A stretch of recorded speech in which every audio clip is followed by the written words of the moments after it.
Alors aujourd'hui on est place de la République pour montrer aux Parisiens que leur alimentation a un prix, que derrière l'agriculture, bien sûr il y a des hommes et des femmes, il y a des cœurs qui battent et il y a surtout tout un travail qui est des fois un peu mal connu, c'est ce que contribue l'agriculture grâce à l'alimentation, c'est tout le travail sur l'environnement, c'est la biodiversité, c'est les 700 km de haies entretenues, c'est les 400 km de cours d'eau entretenus, les bandes enherbées, mais c'est surtout aussi l'emploi.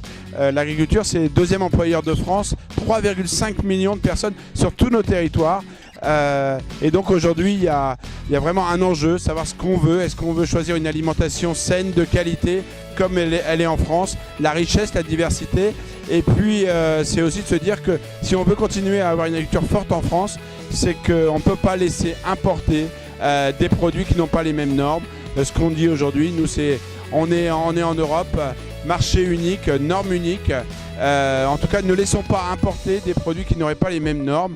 Aujourd'hui, on doit absolument se dire que l'alimentation a un prix. On ne peut pas brader en permanence et que derrière un prix, il y aura forcément une agriculture forte, des territoires vivants et des hommes et des femmes qui seront demain toujours encore plus fiers de se lever le matin pour vous nourrir.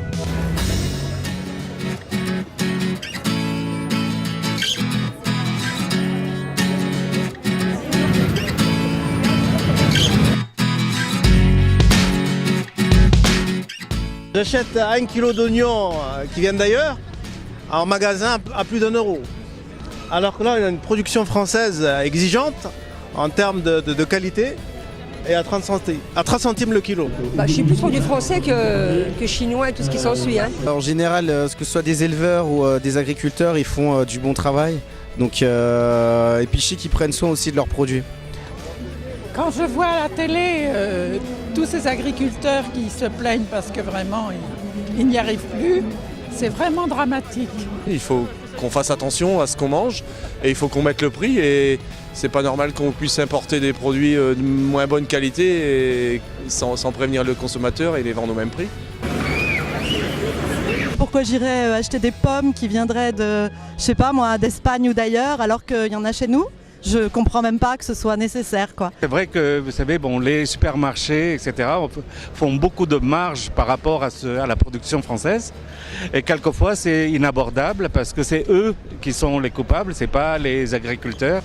Parce que quand on voit la marge qu'ils se font entre le prix de la production et le prix de vente, c'est quelquefois extrêmement disgracieux, voire dégoûtant, parce que l'agriculteur ne gagne pas grand-chose.